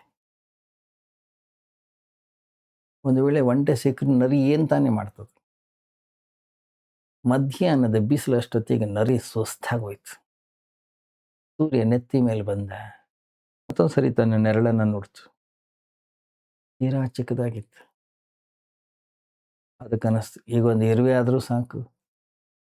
ಯಾಕೆ? ಹೊಟ್ಟೆ ತುಂಬುತ್ತೆ. ಯಾಕೆ? ಚಿಕ್ಕದಾಗಿದ್ದೀನಿ ನಾನು. ಗಮನಿಸಿ, ಎಲ್ಲ ಮಕ್ಕಳು ಕೂಡ ಈ ಜಗತ್ತಿನಲ್ಲಿ ಬಹಳ ಉತ್ಸಾಹದಿಂದ ಹುಟ್ಟುತ್ತಾರೆ. ಬೆಳಿಗ್ಗೆ ನೆರಳು ಬಹಳ ದೊಡ್ಡದಾಗಿರ್ತದೆ. ವಯಸ್ಸಾಗ್ತಾ ಆಗ್ತಾ ಆಗ್ತಾ ಆಗ್ತಾ ಆಗ್ತಾ ಕುಬ್ಜರಾಗ್ತಾರೆ, ಕುಗ್ಗಿ ಹೋಗ್ತಾರೆ. ಒಂಟೆಯ ಆಸೆಯೊಂದಿಗೆ ಪ್ರಯಾಣವನ್ನೇ ಬೆಳೆಸ್ತಾರೆ. ಕೊನೆಗೆ ಇರುವೆ ಕೂಡ ಸಿಗೋಲ್ಲ. ಬೆಳಿಗ್ಗೆ ಒಂಟೆ ಸಿಕ್ಕರೂ ಸಾಕಾಗ್ತಿರ್ಲಿಲ್ಲ. ಹೀಗೆ ಇರುವೆನೂ ಸಿಗ್ತಾ ಇಲ್ಲ. ಮಕ್ಕಳೆಲ್ಲ ದೊಡ್ಡ ದೊಡ್ಡ ಮಹತ್ವಾಕಾಂಕ್ಷೆಯೊಂದಿಗೆ ಈ ಜಗತ್ತಿಗೆ ಬರ್ತಾರೆ, ಈ ಪ್ರಪಂಚಕ್ಕೆ ಬರ್ತಾರೆ. ವೃದ್ಧರು, ವಯಸ್ಸಾದವರು, ಮುರಿದು ಹೋಗಿರ್ತಕ್ಕಂಥ ಆಟಿಕೆಗಳ ಹಾಗೆ ಜೀವನವನ್ನು ಮುಗಿಸ್ತಾರೆ. ಅವರ ಎಲ್ಲ ಕನಸುಗಳು ಕಾಲು ಕೆಳಗಡೆ ತುಳಿದು ಹೋಗಿವೆ. ಅವರ ಎಲ್ಲ ಕಾಮನ ಬಿಲ್ಲುಗಳು ಮುರಿದು ಹೋಗಿವೆ. ವೃದ್ಧಾಪ್ಯದ ನಿಜವಾದ ಒಂದು ವೇದನೆ ವಯಸ್ಸಾಗೋದಾಗ್ಲಿ, ಸಾಯೋದಾಗ್ಲಿ ಅಲ್ಲ, ಅವನ ಕನಸುಗಳು ನುಚ್ಚು ನೂರಾಗಿರು. ಎಲ್ಲ ಮಹತ್ವಾಕಾಂಕ್ಷೆಗಳು ವ್ಯರ್ಥ ಅನ್ನುವಂಥದ್ದು ಸಾಬೀತಾಗಿದೆ. ಏನು ಪಡೀಲಿಕ್ಕೆ ಬಯಸಿದರೂ ಕೂಡ ಅದು ವ್ಯರ್ಥ ಆಗೋಯ್ತು. ಸಿಕ್ಕಿದ್ದು ವ್ಯರ್ಥ, ಯಾವುದು ಸಿಗಲಿಲ್ಲ ಅದು ಕೂಡ ವ್ಯರ್ಥ. ಗಮನಿಸಿ, ಜೀವನ ಅನ್ನೋದು ತುಂಬ ವಿಚಿತ್ರ. ಇಲ್ಲಿ ಎಲ್ಲರೂ ಸೋಲ್ತಾರೆ, ಯಾರು ಗೆಲ್ಲಲ್ಲ. ಯಾರು ಗೆದ್ದ ಹಾಗೆ ಕಾಣ್ತಾರೆ ಅವರು ಕೂಡ ಸೋಲ್ತಾರೆ. ಯಾರು ಸೋಲ್ತಾರೋ, ಸೋತವರಂತೂ ಸೋತೆ ಹೋಗ್ತಾರೆ. ಇಲ್ಲಿ ಪರಾಜಿತ ಮತ್ತು ವಿಜೇತ, ಗೆದ್ದವ ಮತ್ತು ಸೋತವ ಇಬ್ಬರು ಕೂಡ ಸಮಾನರಾಗಿರ್ತಾರೆ. ಯಾಕಂದ್ರೆ ಮೃತ್ಯುವಿಗಿಂತ ಅತ್ಯಂತ ಉತ್ಕೃಷ್ಟವಾಗಿರ್ತಕ್ಕಂಥ ಸಮಾನತೆ ಈ ಜಗತ್ತಿನಲ್ಲಿ ಇನ್ನೊಂದಿಲ್ಲ. ಮೃತ್ಯು ಎಲ್ಲರಿಗೂ ಬಂತೆ, ಎಲ್ಲರೂ ಒಂದೇ ಮಟ್ಟಕ್ಕೆ ತೆಗೆದುಕೊಂಡು ಬರುತ್ತೆ. ಜೀವನ ಅನ್ನುವಂಥದ್ದು ಮುಗಿತಾ ಇದ್ದ ಹಾಗೆ ಎಲ್ಲವೂ ವ್ಯರ್ಥ ಅನ್ನಿಸ್ಲಿಕ್ಕೆ ಶುರುವಾಗುತ್ತೆ. ಯಾಕೆ? ಹೊರಗಿನ ಸಂಪತ್ತು ಸಿಗೋದಿಲ್ಲ, ಹೊರಗಿಂದ ಏನೇನು ಬರ್ತದೆ ಎಲ್ಲವೂ ಕೂಡ ವ್ಯರ್ಥ. ಜೀವನದ ಸ್ವಭಾವವನ್ನು ಒಂದು ವೇಳೆ ನಾವು ಮೊದಲೇ ಅರಿತುಕೊಂಡ್ರೆ ಎಷ್ಟು ಚೆನ್ನಾಗಿರುತ್ತೆ. ಗಮನಿಸಿ, ನಮ್ಮ ಮನಸ್ಸಿನ ಸ್ಥಿತಿಯೇ ತಪ್ಪಾಗಿದ್ದರೆ ನಾವು ಮಾಡುವ ಎಲ್ಲ ಹುಡುಕಾಟ, ನಾವೆಲ್ಲ ಮಾಡ್ತಕ್ಕಂಥ ಎಲ್ಲ ಕರ್ಮಗಳು ಎಲ್ಲ ತಪ್ಪೇ.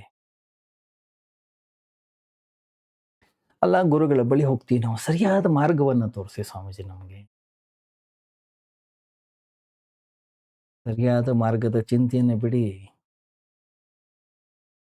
ಸರಿಯಾಗಿರ್ತಕ್ಕಂಥ ಪ್ರಯಾಣಿಕ ತಪ್ಪು ಮಾರ್ಗದಲ್ಲೂ ಕೂಡ ಗುರಿಯನ್ನು ತಲುಪುತ್ತಾನೆ. ತಪ್ಪು ಪ್ರಯಾಣಿಕ ಸರಿಯಾದ ಮಾರ್ಗದಲ್ಲಿ ಇದ್ರೂ ಕೂಡ ಏನೂ ಮಾಡ್ಲಿಕ್ಕೆ ಸಾಧ್ಯ ಇಲ್ಲ. ಯಾಕೆ? ನಮ್ಮ ಕಣ್ಣಲ್ಲಿ ನಶೆ ಇದ್ರೆ, ನಮ್ಮ ಕಣ್ಣಲ್ಲಿ ಮೋಹ ಇದ್ರೆ, ನಾವು ಎಲ್ಲಿ ಏನೇ ನೋಡಿದ್ರು ಕೂಡ ನಮ್ಗೆ ಅದು ತಪ್ಪಾಗೆ ಕಾಣಿಸ್ತದೆ, ಬೇರೇನೂ ಕಾಣಿಸೋದೇ ಇಲ್ಲ.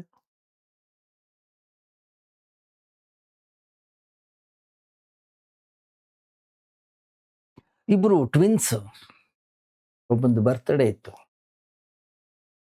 ಇಬ್ರು ಡಿಸೈಡ್ ಮಾಡಿದ್ರು, ಹೋಟ್ಲಿಗೆ ಹೋಗೋಣ, ಚೆನ್ನಾಗಿ ತಿಂದು ಮಜಾ ಮಾಡ್ಕೊಂಬರ. ಒಂದೇ ಥರದ ಬಟ್ಟೆ, ಒಂದೇ ಟೈ, ಒಂದೇ ಕೋಟು, ಒಂದೇ ಡ್ರೆಸ್ಸು, ಎಲ್ಲ ಒಂದೇ ಥರ ಹಾಕೊಂಡು ಹೋದ್ರು. ಒಂದೇ ಥರದ ಗ್ಲಾಸಲ್ಲಿ ಕೂಡ ಕುಡಿಯೋದು ತರಿಸಿದ್ರು.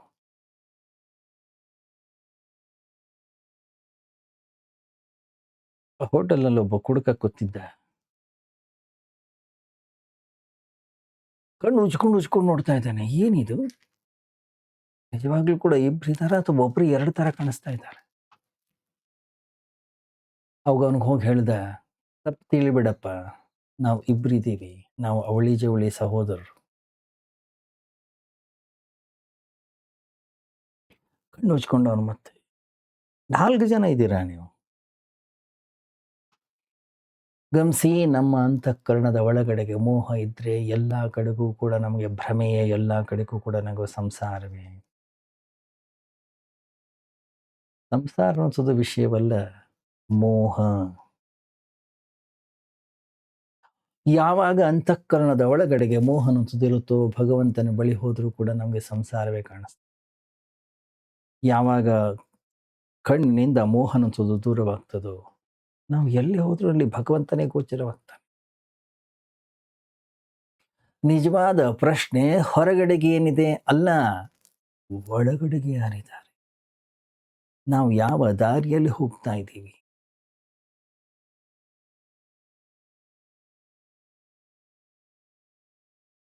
ನಾನೊಬ್ಬ ಹಿಂದೂ, ನಾನೊಬ್ಬ ಕ್ರಿಶ್ಚಿಯನ್, ನಾನೊಬ್ಬ ಬೌದ್ಧ, ನಾನೊಬ್ಬ ಜೈನ, ನಾನೊಬ್ಬ ಮುಸ್ಲಿಂ, ಏನು ಎಲ್ಲವೂ ವ್ಯರ್ಥ. ಪ್ರಯಾಣಿಕ ಅಂತಕ್ಕಂಥವನು ಮುಖ್ಯ. ಹೊರಗೆ ಹೋಗ್ತಾ ಇದ್ದೀವೋ ಒಳಗಡೆಗೆ ಬರ್ತಾ ಇದ್ದೀವಿ. ನನ್ನ ಅಂತಃಕರಣದ ಆ ಬೆಳಕು ಹೊರಗೆ ಹರಿತಾ ಇದೆಯೋ ಒಳಗಿದೆಯೋ. ಹೊರಗೆ ಹೋಗ್ತಾ ಇದೆ, ಹಾಗಾದ್ರೆ ನಾನು ಕತ್ತಲೆಯಲ್ಲಿದ್ದೀನಿ. ಅಂತರ್ಮುಖಿ ಆಗ್ತಾ ಇದ್ದೀನಿ, ಹಾಗಾದ್ರೆ ನಾನು ಬೆಳಕಿನಿಂದ ತುಂಬಿಕೊಂಡಿದ್ದೀನಿ. ಯಾವಾಗ ನನ್ನ ಪ್ರಯಾಣ ಅಂತರ್ಮುಖವಾಗ್ತದೋ ಎಲ್ಲೆಲ್ಲಿಯೂ ಕೂಡ ಭಗವಂತನೇ ಕಾಣಿಸ್ತಾನೆ ನಮಗೆ.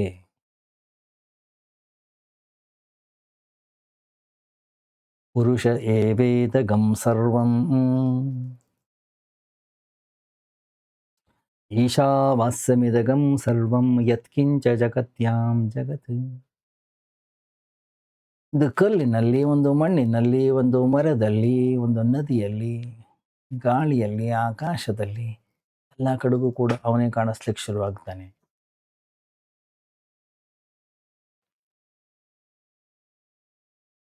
ನಾನು ಎಲ್ಲಿದ್ದೇನೆ, ನಾನು ಎಲ್ಲಿ ನೋಡ್ತಾ ಇದ್ದೇನೆ, ಅದನ್ನು ಆಧರಿಸಿದೆ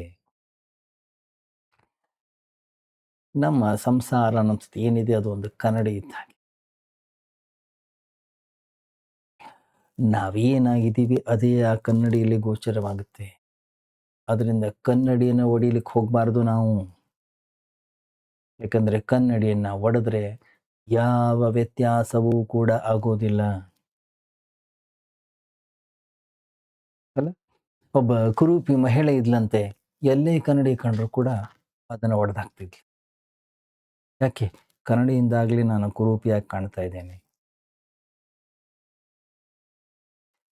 ಕನ್ನಡಿ ಯಾರನ್ನೂ ಕೂಡ ಕುರೂಪಿಯನ್ನಾಗಿ ಮಾಡೋದಿಲ್ಲ. ನಾವು ಹೇಗಿದ್ದೇವೆಯೋ ಹಾಗೆ ಅದು ನಮ್ಮನ್ನು ಪ್ರತಿಬಿಂಬಿಸ್ತದೆ. ನಮ್ಮ ಎಲ್ಲ ಸಂಬಂಧ, ಹೆಂಡತಿ, ಗಂಡ, ಮಗ, ತಂದೆ, ತಾಯಿ, ಮಿತ್ರ, ಶತ್ರು, ಸಮಾಜ, ಸಂಸಾರ, ಏನಿದೆಲ್ಲ ನಮ್ಮನ್ನ ಪ್ರತಿಬಿಂಬಿಸ್ತಾ ಇದೆ. ಇವೆಲ್ಲ ಕನ್ನಡಿಗಳು. ಎಲ್ಲೆಲ್ಲಿ ನಮ್ಮ ಕುರೂಪತಿಯನ್ನ ಕಾಣ್ತೀವೋ ಅಲ್ಲಿಂದ ನಾವು ಓಡ್ ಹೋಗ್ತಾ ಇದ್ದೀವಿ. ಕನ್ನಡಿಯನ್ನು ಒಡೆದು ಹಾಕೋ ಪ್ರಯತ್ನವನ್ನ ಮಾಡ್ತಾ ಇದ್ದೀವಿ. ಕನ್ನಡಿಯನ್ನ ಒಡೆಯೋದ್ರಿಂದ ಏನು ಪ್ರಯೋಜನ ಹೇಳಿ? ನಮ್ಮನ್ನ ನಾವು ಬದಲಾಯಿಸ್ಕೊಳ್ಬೇಕು. ಯಾವಾಗ ಬೆಳಕು ಒಳಗಡೆಗೆ ಹರಿಲಿಕ್ಕೆ ಶುರು ಮಾಡಿದಾಗ ಆಗ ಮಾತ್ರ ನಮ್ಮನ್ನು ನಾವು ಬದಲಾಯಿಸ್ಕೊಳ್ಳಿಕ್ಕೆ ಸಾಧ್ಯ.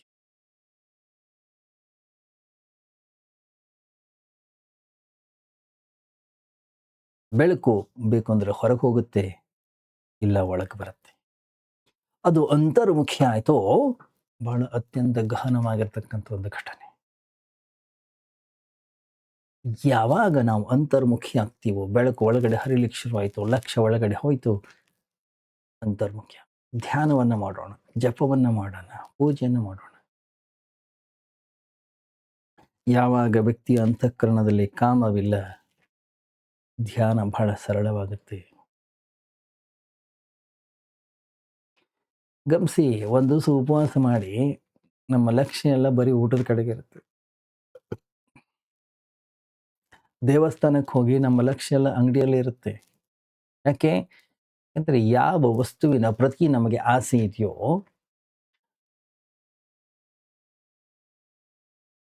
ಅದರಿಂದ ದೂರ ಹೋದಾಗ ನಮ್ಮ ಲಕ್ಷ್ಯ ಪೂರ್ತಿ ಆ ಕಡೆಗೆ ಹೋಗುತ್ತೆ. ಕಣ್ಣು ಮುಚ್ಕೊಂಡಾಗ ಮನಸ್ಸು ಯಾಕೆ ಒಳಗೆ ಹೋಗ್ತಾ ಇಲ್ಲ?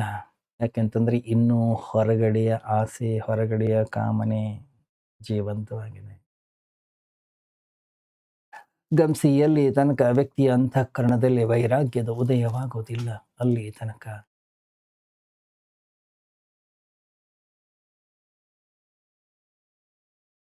ಅಧ್ಯಾತ್ಮ ಸರಳವಿಲ್ಲ.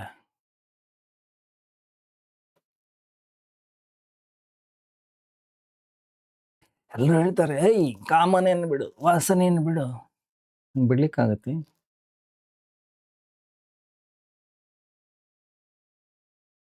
ಈ ಜಗತ್ತಿನಿಂದ ವಿಮುಖರಾಗಲಿಕ್ಕೆ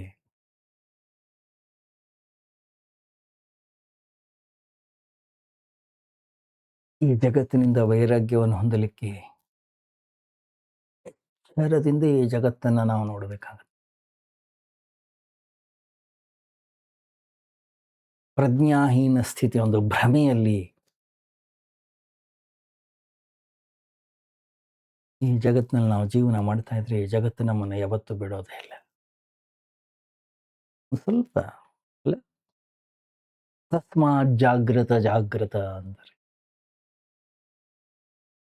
ಎಲ್ಲೆಲ್ಲಿ ಸುಖ ಇದೆ ಅನ್ನಿಸ್ತಾ ಇದೆ, ಎಲ್ಲೆಲ್ಲಿ ಸಂತೋಷ ಇದೆ ಅನ್ನಿಸ್ತಾ ಇದೆ, ಸ್ವಲ್ಪ ಎಚ್ಚರಗೊಳ್ಳೋಣ, ಸ್ವಲ್ಪ ವಿಚಾರವನ್ನು ಮಾಡೋಣ.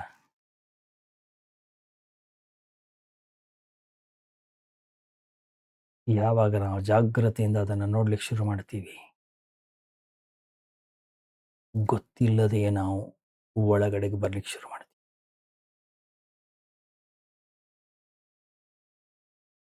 ಯಾವಾಗ ಜಾಗರೂಕತೆಯಿಂದ ನಾವು ಹೊರಗಡೆ ಜಗತ್ತನ್ನು ನೋಡ್ತೀವಿ, ನಮಗೆ ಗೊತ್ತಾಗುತ್ತೆ ಇದು ವ್ಯರ್ಥ, ಇದು ಸತ್ಯವಲ್ಲ, ಇದು ಶಾಶ್ವತವಲ್ಲ. ಸಹಜವಾಗಿ ಅಂತಃಕರಣದ ಒಳಗಡೆಗೆ ವೈರಾಗ್ಯದ ಉದಯವಾಗುತ್ತೆ. ಯಾವಾಗ ಅಂತಃಕರಣದ ಒಳಗಡೆಗೆ ವೈರಾಗ್ಯದ ಉದಯವಾಯಿತು,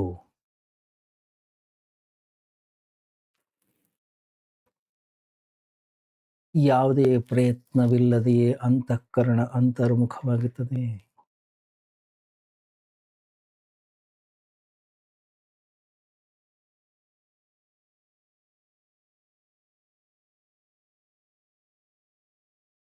ಒಮ್ಮೆ ವೈರಾಗ್ಯದ ಉದಯವಾಯಿತು, ಸಹಜವಾಗಿ ಅಂತರ್ಮುಖದ ಪ್ರಯಾಣ ಸುಲಭವಾಗುತ್ತೆ. ಆಗ ಮಾತ್ರ ದೀಪದ ಕೆಳಗಡೆ ಇರ್ತಕ್ಕಂಥ ಕತ್ತಲೆ ದೂರವಾಗುತ್ತೆ. ಯಾವತ್ತು ಆ ಕತ್ತಲೆ ದೂರವಾಯಿತು, ಅಲ್ಲಿ ಆತ್ಮಜ್ಞಾನ.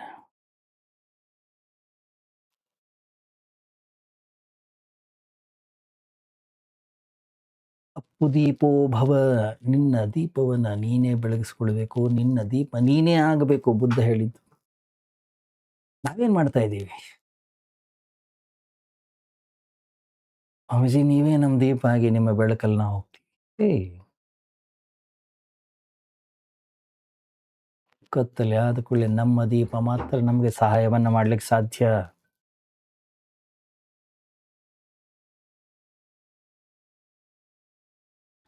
ಇನ್ನೊಬ್ಬರ ಬೆಳಕಿನ ಮೂಲಕ ನಾವು ನಮ್ಮ ಜೀವನವನ್ನು ಸಾಗಿಸ್ಲಿಕ್ಕೆ ಸಾಧ್ಯ.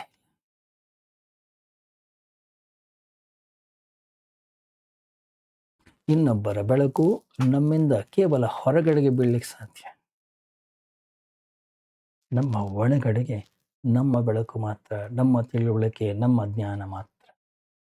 ಅದರಿಂದ ಮಾತ್ರ ನಾವು ನಮ್ಮ ಅಜ್ಞಾನವನ್ನು ಕಳೆದುಕೊಳ್ಳಲಿಕ್ಕೆ ಸಾಧ್ಯ.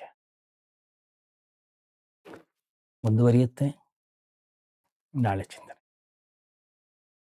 ಓಂ ಸರ್ವೇ ಭವಂತು ಸುಖಿನಃ, ಸರ್ವೇ ಸಂತು ನಿರಾಮಯಾಃ, ಸರ್ವೇ ಭದ್ರಾಣಿ ಪಶ್ಯಂತು ಮಾ ಕಶ್ಚಿತ್ ದುಃಖಭಾಗ್ ಭವೇತ್. असतो मा सद्गमय, तमसो मा ज्योतिर्गमय, ಮೃತ್ಯೋರ್ಮಾ ಅಮೃತಂಗಮಯ. ಓಂ ಶಾಂತಿ ಶಾಂತಿ ಶಾಂತಿ. ಹರಿ ಓಂ. ಶ್ರೀ ಗುರುಭ್ಯೋ ನಮಃ.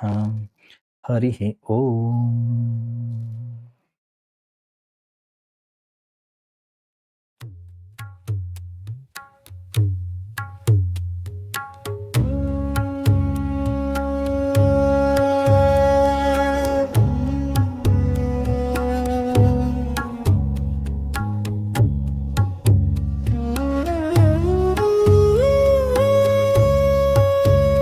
ಗುರುರಾಜ ಸಿದ್ಧಾರೂರ ಸಮರ್ಥ ಬೆಳಗುವೆ ನಾರುತಿಯ, ಗುರುವರ ಬೆಳಗುವೆ ನಾರತಿಯ.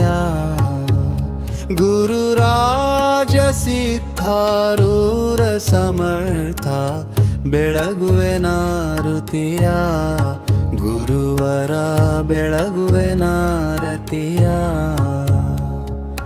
ಮೋಕ್ಷಾಪೇಕ್ಷೆಗೆ ತತ್ವಂ ಪದದಾರ್ಥವ ಬೋಧಿಸಿದಿ, ಗುರುವರಾರ್ಥವ ಬೋಧಿಸಿದಿ. ಮೋಕ್ಷಾವಾಹನ ಶಂಕರ ನಾಮೋ ಚಾರವ ಮಾಡಿಸಿದಿ, ಗುರುವರ ಉಚ್ಚಾರವ ಮಾಡಿಸಿದಿ.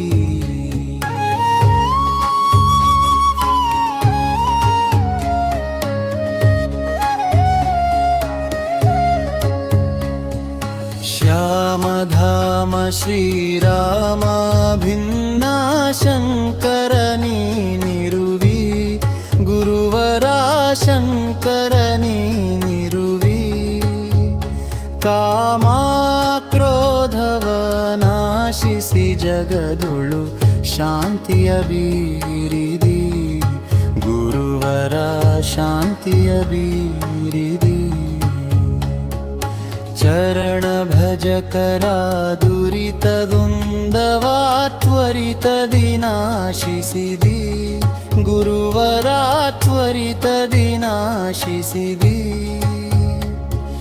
ವರಭೃಲತಾಪುರ ದೈವದಿಂದಲಿ ನಿರುತದಿ ವಾಸಿಸಿದಿ, ಗುರುವರ ನಿರುತದಿ ವಾಸಿಸಿದಿ.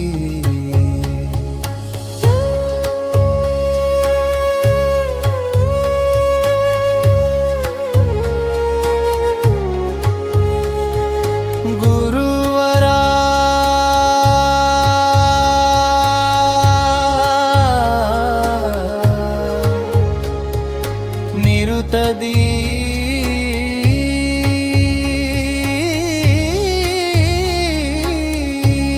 ವಾಸಿಸಿದಿ.